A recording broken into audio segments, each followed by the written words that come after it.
You are listening to the Foreign Policy Focus podcast. We cannot wait for the final proof. The smoking gun. It could come in the form of a mushroom cloud. Haven't you driven enough people from their homes already? Bulldoze their villages, seize their property and their laws. They had no part in making it. Now working in Libya with friends and allies, we've demonstrated what collective action can achieve in the 21st century. Now the host of the show, Kyle Inslee. This is episode 370 of the Foreign Policy Focus podcast. On today's show, I got a lot of diplomacy to talk about. Of course, that's a good thing. The U.S. is in peace talks with the Taliban. Trump met with the Russian and Chinese leaders at the G20. And then, in something of a surprise, Donald Trump met Kim Jong-un at the DMZ. But the most important thing I got for you on today's show is debunking this lie that Iran has broken the JCPOA, the nuclear agreement, and is now looking to make a nuclear weapon. Help the show out by taking the time to recommend it or share it on a social media platform. Best place to find the show online is at the Libertarian Institute, where the show, along with my daily news roundup, are on the right-hand column of that homepage. New this week, the show is also being posted at checkpointasia.net. Marco Marjanovic runs that site, and he's a former guest of the show. Once you've listened to the show a few times and you like it, make sure you subscribe to it somewhere. Any podcatcher will do. It should be up on all of them. And that way you get the most out of the show because I am updating current events. And last, if you want to donate to the show, become a patron and then be involved in a Q&A live stream chat I do every month. Think about donating to the show at patreon.com/foreignpolicyfocus. All right, so first thing up today is the Senate passed the, I guess it'll be 2020 NDAA. That's the National Defense Authorization Act. Of course, some propaganda right there in the title, just like with most of these bills. It's not defense spending, it's military, it's war spending, it's blood money. You know, we're going out there and giving money for bombs, and then we make them and spend more money on fuel and planes to fly them somewhere and drop them and kill, you know, a poor, helpless little family somewhere in the Middle East. This year's is $750 billion. In the past 2 years of kind of covering this on the show, one thing I've learned is that what the House and what the Senate pass is going to be different. And so I don't think it's worth it quite yet to go through the NDAA and say what's in it and what's not, except for the fact that there was an amendment to this that would have required Trump to come to Congress to attack Iran that was voted down. So that's unfortunate. But even if it was included in the bill, it would be an important statement as to what representatives were willing to vote for as far as that particular amendment goes. Once the House passes their resolution, there's going to be a conference hearing, and then everything gets changed around anyways. And so I think there's been years where Barbara Lee's been able to pass some great amendments that do things like repeal the 2001 AUMF. At the end of the day, they end up getting stripped out of the bill anyways and never voted on. But this is something that's going to be increasingly as the news as the House moves towards passing theirs, and then we get a final version. There's a lot of different provisions in these bills that ranges from what the military is spending money on in research and development, things like AI for submarines and bioengineering plants for camouflage are some of the Army's newest projects, all the way up to, you know, giving a 3% pay raise to the troops or creating a space force that's either its own independent branch of the military or a part of the Air Force. Ben Norton had a good write-up that was published at Consortium News, linked in the show notes page. He goes through and explains how the New York Times has admitted that they will give articles to the government to review before publishing them. Now, this isn't something that should happen. If they want to call the government and say, hey, we're going to run a story that says Trump knew he was doing something nefarious, does the president have a response? That's one thing. But it seems like what's happening is they're sending them the whole story. And then, as we know from the James Risen saga, this is in the late Bush years, and I believe Obama years was when he was really persecuted by the government. But he was looking to reveal mass spying programs by our government. And the New York Times suppressed the story for quite a long time, I guess, until he finally threatened to write a book and have the story come out that way. A few stories on Venezuela here. The U.S. sanctioned Maduro's son. I guess he does hold some prominent government positions, and I shouldn't be surprised with kind of the corrupt socialist government that there's some nepotism going on there. I don't know if it's anything more than symbolic as far as if it can actually hurt the Venezuelan economy very much. And since Maduro himself is already sanctioned, I'm not sure this is something that's going to enrage him or really upset him any more than he's already been. Because I don't think this is a state that's necessarily a monarchy like Saudi Arabia past, the throne within the family, because, Chavez, made Maduro his heir, not, his son or daughter. I don't think this is an extremely important story, but it does show that the U.S. still has this pressure on Venezuela, and maybe as things for Trump don't go so well in other areas, he could start to look to ramp up pressure again too. So just keep an eye on that. I think in a little bit, maybe there is some sunshine poking through on Venezuela here, with Venezuela allowing the German ambassador to re-enter the country. And so maybe while the relationship between Venezuela and the U.S. isn't starting to thaw, the relationship between Venezuela and European countries thawing and getting better could be really important. Remember, not the whole world like India, Russia, and China went along with the U.S. sanctions and pressure and recognizing Guaido as the rightful heir to, the presidency in Venezuela.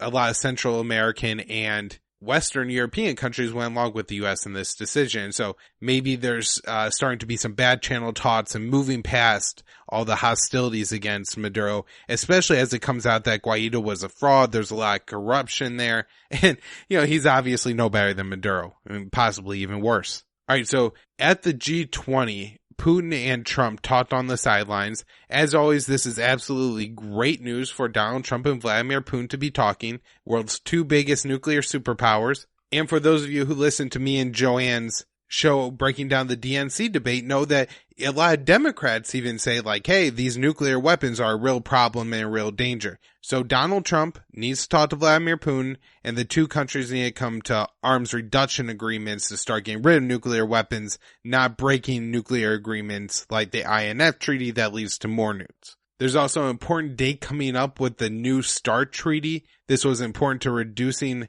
nuclear stockpiles in both countries, and if this treaty is allowed to expire and is not at least extended for a few years, could lead to more weapons being built. Putin's statement about these talks said that Trump was really concerned about the Ukrainian sailors. And I guess these were the sailors that the Russians took the ship of and rammed with this whole deal in the Sea of Azov.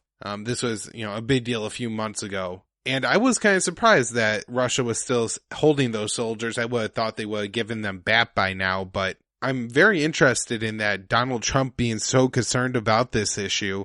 Maybe he's looking for something to be a good symbolic gesture so he could start to ease some sanctions on Russia. And, maybe this could be that. Although this story getting back into the news probably wouldn't be a great thing because, this is one of the issues that the Hawks go absolutely hysterical on. Oh, Russian aggression. They're taking the Crimean Peninsula. Oh, look, they're asserting their authority over the Sea of Azov that they, control the waterway into and out of. So, again, most of this is all neocon hysterics, but maybe steps in the right direction here with talks between Trump and Putin. We hear that Putin invited Donald Trump to come to Russia sometime next spring, I believe, and that is for the celebration of the Russians defeating the Nazis. And so I know it would drive the liberals absolutely crazy, especially in election season. And I think this would be kind of before the convention, but as the candidate is becoming clear, the time frame of this. And so it could be really interesting and absolutely amazing for Donald Trump to go and strike some kind of accord with Russia, celebrating, kind of this dual victory of the United States and Russia over the Nazis. All right. Trump also spoke with President Xi of China, and I followed this story a little bit less because it's more about trade, at least this angle of it, than militarism, although, trade is important to geopolitics. And I really do believe in the, old saying, if goods don't cross borders, armies will. And so what we need is the U.S. and China to have a really great trade relationship to make sure that no minor accident or mishap in the South China Sea or in the Taiwan Strait provokes a larger conflict between the two countries. So here at the talks, we have Donald Trump agreeing not to put new sanctions on China and to ease some of the restrictions on the Chinese technology company Huawei. And of course, there's Meg Wazong, who's being held in Canada on some charges of violating U.S. sanctions on Iran. So there's a lot to be worked out between the U.S., Chinese, and now Canadian relationship, as Canada also sails some warships through the Taiwan Strait. As I've discussed in the past on the show, this is kind of a provocative move towards China.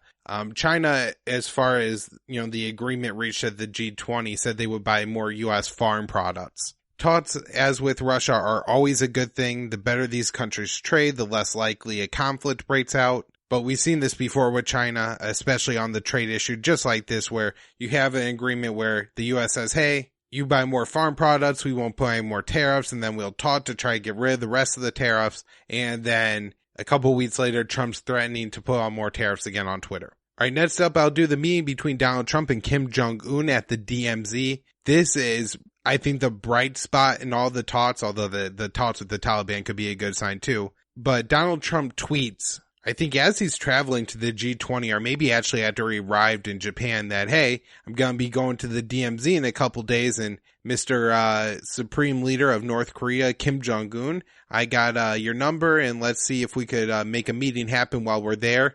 I think I talked about the tweet on Friday's show, and I said, hey, this is a great thing, but I really wasn't sure anything would materialize. I thought the possibility that this was actually, Donald Trump just kind of tweeting, oh, I kind of just thought of this and it seems like a good idea. There wouldn't be enough time to set this up with the different security issues that would be required, by not only the U.S. and North Korea and, the Secret Service equivalents, but also, this is in South Korea. So there's going to be a lot of South Korean security involved here too. And logistically, this just may be really hard to figure out, but it ends up happening. So that's awesome. I believe this is the first time that Trump, Kim, and South Korean president, who, again, I've said this 100 times on the show now, I see as being the true man pushing this Korean peace process, Moon Jae-in, all met at the DMZ, and then Donald Trump and Kim Jong-un had a meeting. Now, nothing specifically comes out of the meeting, which I guess if it was truly an impromptu meeting is somewhat to be expected, that, they're really not going to be able to hammer down any details, because even the definition of what a nuclear complex is kind of complicated. And so, which of the warehouses and different facilities around even the nuclear complex you count as part of it, could lead to issues down the line if, something is agreed to. So figuring all that out is very important. And I'm guessing those are issues that Donald Trump and Kim Jong-un generally won't talk about. What will happen is the U.S. will have an envoy for talks, and the U.S. envoy for talks has come out a couple times recently and, made positive statements like, hey, the U.S. is looking a little bit more receptive to a pre-Hanoi agreement. And what I'm guessing that would be is the U.S. starts to provide sanctions relief to North Korea in exchange for North Korea either giving up nuclear technology, agreeing to inspections, or in some other way limiting their nuclear program. And that could include with their missiles. And so, there's a lot of talks to go on behind the scenes to actually come to an agreement. But Trump and Kim meeting, and hopefully, Trump giving the orders to the Americans like, hey, you guys go out there and this is the deal I want with Kim Jong-un and you make it happen, is exactly what needs to happen on the presidential level to one day reach a peace agreement with North Korea. And so Trump hopefully is taking that step in private, just like he is in public. And maybe another summit soon with something actually in front of Kim Jong-un and Donald Trump that they'll agree to and sign. Now, I mentioned that Moon Jae-in was at these talks.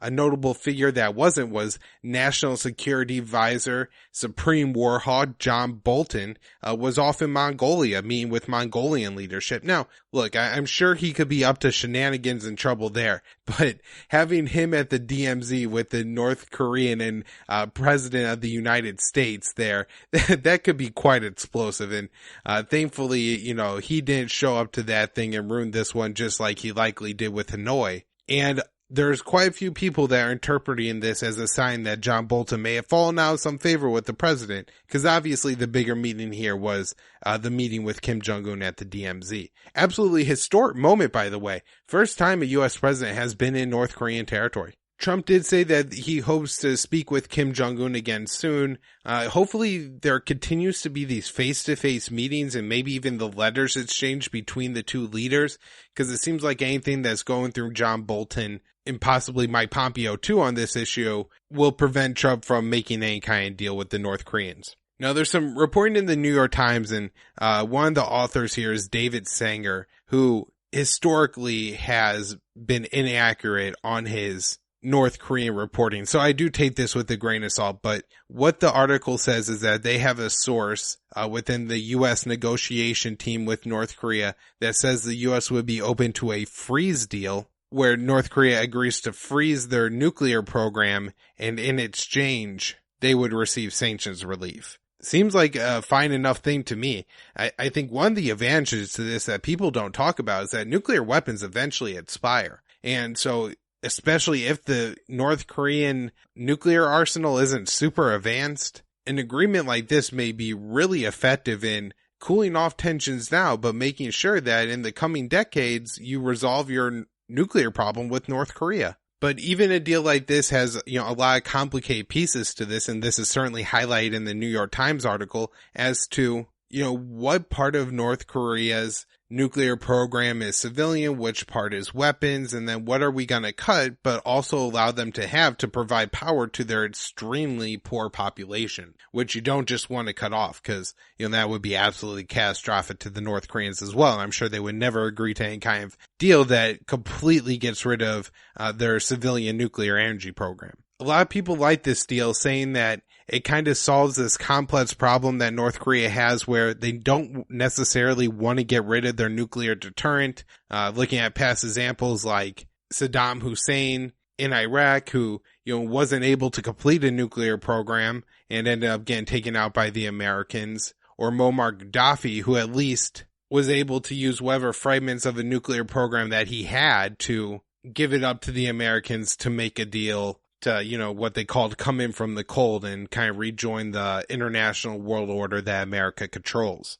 And so those guys get overthrown, and Kim Jong-un sees that and he says to himself, well, this is a real problem here if I give up my nukes. And then you had to me just like you did before, but now I don't have nukes to ward you off and you go through and kill me or hang me or have militias lynch me on the side of the street. You also had the problem with Iran that the U.S. signed a perfectly good agreement with them and then backed out on it and reimposed sanctions. Of course, this happened with North Korea in the 1990s where the Clinton administration came up with a perfectly good deal to make sure the Americans didn't get nukes. And then, this tale is completely left out in the New York Times. John Bolton ruined that agreement. Well, at least was part of the team of him plus some neocons, I think like Dick Cheney, ruined that deal. Just called the agreed framework, and that apparently the New York Times article said that the New Deal could look something like that. The U.S. envoy, who, as I said before, I think is one of the positive voices in the Trump administration on, potentially getting a deal done here, said that the reporting in that New York Times article didn't really have anything new, and all the information that was accurate wasn't something that hasn't been heard before. So, maybe he's playing coy and he is talking about that, we'll be reviving something like the agreed framework from the 90s.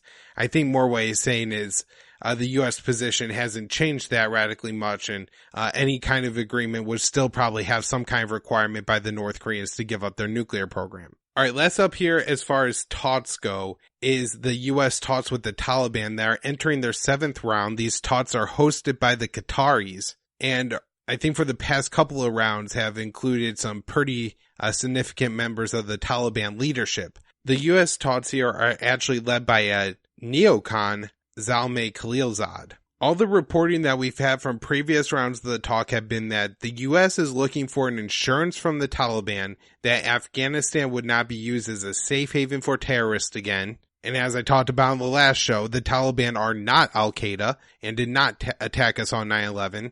Like Democratic nominee Tim Ryan asserts. And so the U.S. could make this deal. And in fact, the jihadist group in Afghanistan right now, the ISIS Khorasan province, is not friends with the Taliban and has skirmishes with them in the past as well as with the Afghan government. The Taliban demand is simply that all U.S. foreign forces leave the country. And so the fact that talks have gone on this long must mean that the Taliban believe the Americans are serious about their intent to actually pull their forces out. If this happens, it's absolutely fantastic. Ending the longest war in U.S. history would be an extremely important milestone and step. And if Donald Trump is the president to get this done, then maybe it was worth electing this guy, despite all of his stupidity. Now, speaking of his stupidity, he did make a statement recently that casts some doubt that he actually is going to come up with any kind of real workable deal here with the Taliban. And that is, he said,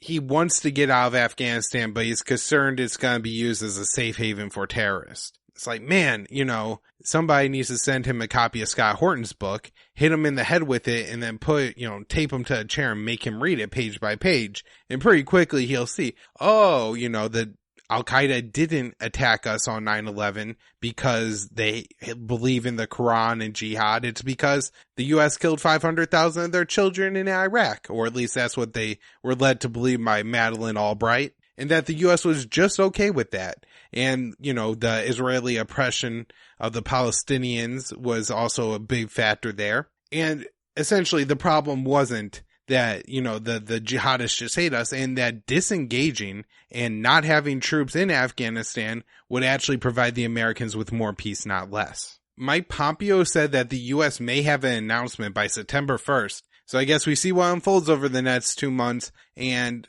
maybe next week or so I'll have some information on those talks with the Taliban and how they ended up working out. There have been a couple Taliban attacks in recent days. Now, these attacks aren't out of the ordinary.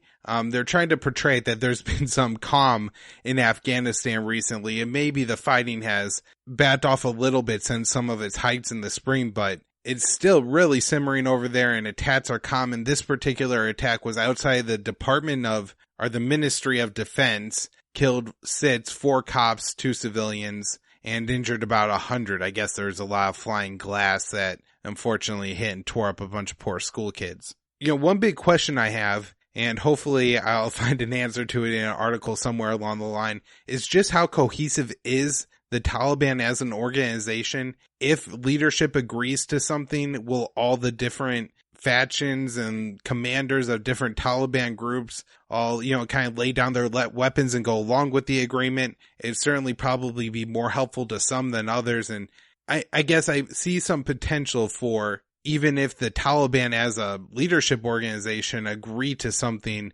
individual members of the Taliban won't go along with it and could undermine any kind of peace deal. All right, now into Iran, which I should have talked about much earlier in the show since we're pretty far in, but I do think this is the most important thing on today's show. So I hope everybody stuck around to listen to this. And that is, everybody is saying that Iran broke the nuclear deal and that Iran is on the path to making nuclear bombs. So here's what happened. A few months ago, a year ago, the U.S. left the Iranian nuclear deal. 6 months ago, the U.S. started sanctioning Iranian oil exports. About 2 months ago, the U.S. said that they wouldn't grant any more waivers for Iranian oil exports, bringing the Iranian economy down with it. The U.S. has also sanctioned other aspects of the Iranian economy, including preventing Iran from exporting any low-enriched uranium, which is uranium enriched up to 3.67% and used as fuel grade. As a part of the JCPOA, the Iran nuclear deal,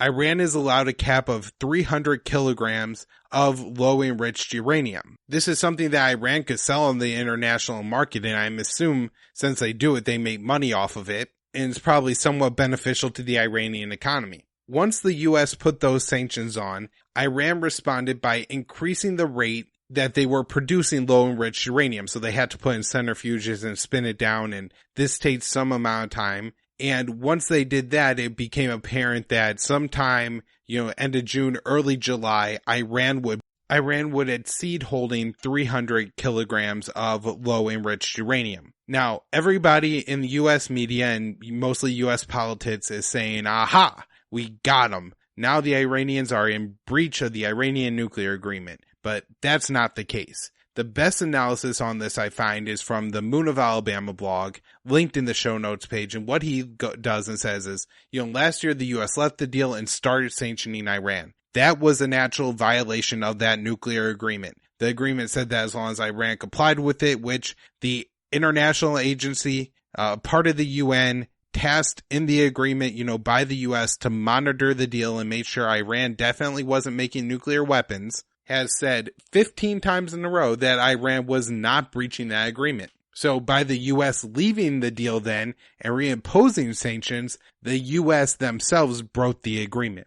Now, according to the agreement, and I think it's in section or article 36, Iran is allowed to start abandoning some of its commitments to the deal if other parties to the deal do as well. So by the U.S. leaving, breaking its commitments, action by the United States following the agreement allows Iran not to live up to some of its commitments. Plain and simple as that. So what Iran is doing is not breaking the nuclear deal. The U.S. already has. And any, body in the media saying that this is the case, that Iran is breaking the deal, that's absolutely not true. Hopefully that right there is enough information laid out pretty blanketly that I hope you all could take it and share it with people, because I think this is an important pillar if the U.S. ends up in conflict with Iran. The Iranian foreign minister indicated that the next commitment that Iran would break is the 3.6 cap on uranium enrichment. And so this would allow Iran to, I would guess, enrich uranium up to like the 18-20% threshold, which I think is the medical grade. And so this would still be far short of anything needed to make a nuclear weapon. It wouldn't be an indication that Iran was trying to make a nuclear weapon, and it wouldn't even be a violation of the Non-Proliferation Treaty, which is the treaty that almost every country in the world is a part of, that says you have certain rights as a nation to use nuclear technology to improve the civilian life of your people. And that's what Iran would be doing by enriching the uranium a little bit more. The next date to circle on the calendar is July 7th. That is the day that Iran gave the Europeans until to figure out some kind of workaround to the U.S. sanctions or start to ignore the U.S. sanctions before they would start to leave further commitments, feeling like, even if the Europeans haven't actually applied the sanctions themselves, the fact that it's preventing all the European countries from also doing business with Iran is extremely problematic and means that the deal isn't being lived up to. That is the plain and simple case here, is that with the U.S. leaving the deal, with the European companies not doing business with the Iranians because of the U.S. sanctions, what the U.S. is asking of Iran here is, like the U.S. rented them an apartment, kicked them out after 6 months, but wants them to keep paying rent. Absolutely no one would do that. Trump's response here was that Iran was playing with fire. It wasn't a particularly hawkish statement, so hopefully his plans to just ignore this, I suppose. And, maybe the Europeans are able to come up with some kind of payment method that allows their companies to ignore U.S. sanctions with also receiving the wrath of secondary sanctions. Anyways, that's the hope, that we find some way to restore this deal. Most of the Democrat candidates, seem at least on board with it, as it was Obama's deal. And anyways, that's where I'll wrap up the show. Find my work at the Libertarian Institute, Checkpoint Asia, and my website, immersionnews.com. Subscribe to the show somewhere, iTunes, Stitcher, Spotify.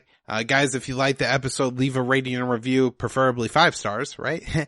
And then donate to the show at patreon.com/foreignpolicyfocus.